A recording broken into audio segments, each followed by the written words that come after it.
Wabarakatuh.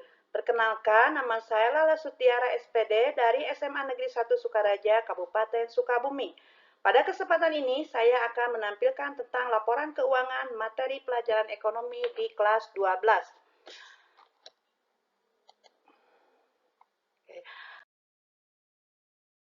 Sebelumnya, kita akan menampilkan soal pemantik melalui Kahoot.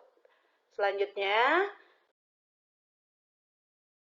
cara membuat laporan keuangan dari persamaan dasar akuntansi. Kompetisi dasarnya membuat laporan keuangan perusahaan jasa. Peta konsep, laporan keuangan itu terdiri laporan laba rugi, neraca, laporan perubahan modal, dan laporan arus kas. Tujuan pembelajaran, 1. Menjelaskan pengertian laporan keuangan. 2. Menjelaskan asumsi dasar penyusunan laporan keuangan. 3. Menjelaskan unsur-unsur dalam laporan keuangan. 4. Mengidentifikasi jenis-jenis laporan keuangan. 5. Menyusun laporan keuangan berdasarkan persamaan dasar akuntansi. 6. Mempresentasikan penyusunan laporan keuangan. Selanjutnya, pengertian laporan keuangan adalah catatan informasi keuangan suatu perusahaan pada satu periode akuntansi yang dapat digunakan untuk menggambarkan kinerja perusahaan tersebut. Laporan laba yaitu laporan yang menggambarkan jumlah penghasilan dan beban suatu perusahaan selama satu periode. Rumus laporan laba rugi itu sama dengan total pendapatan dikurangi total beban.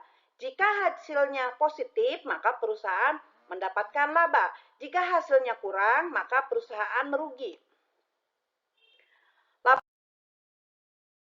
Laporan perubahan ekuitas yaitu laporan yang berisi tentang perubahan ekuitas yang menunjukkan penambahan atau pengurangan kekayaan selama periode tertentu.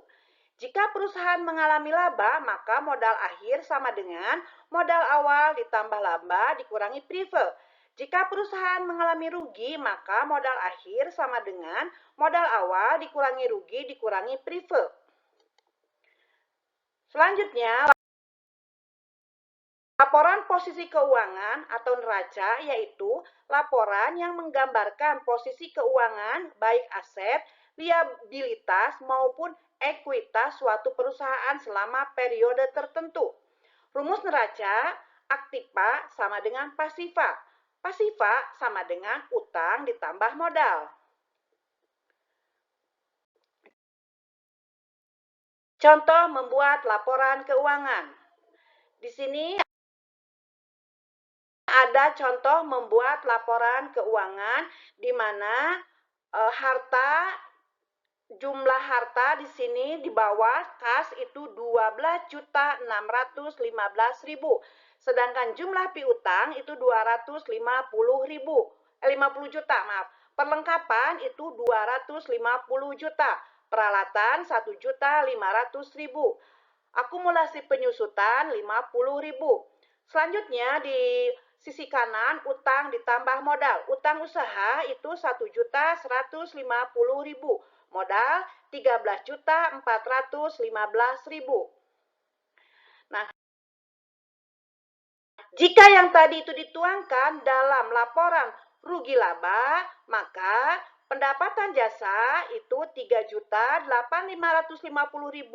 Kemudian beban usaha itu ada beban listrik, beban gaji, beban telepon, beban perlengkapan, beban penyusutan, di mana ini dijumlahkan menjadi 775.000.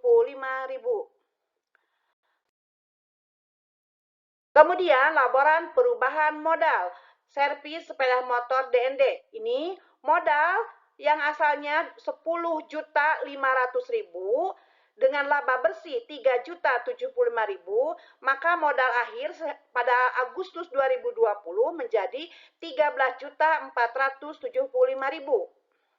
Selanjutnya adalah laporan posisi keuangan atau neraca, di mana aktiva dan pasiva harus balance atau harus sama. Kemudian selanjutnya menyimak video tentang masalah keuangan. Di sini ada daftar pustaka, kemudian ada latihan dari Astuti Sari Dewi, dari Iswanto, dari Widya Stuti. Terima kasih sudah menyimak.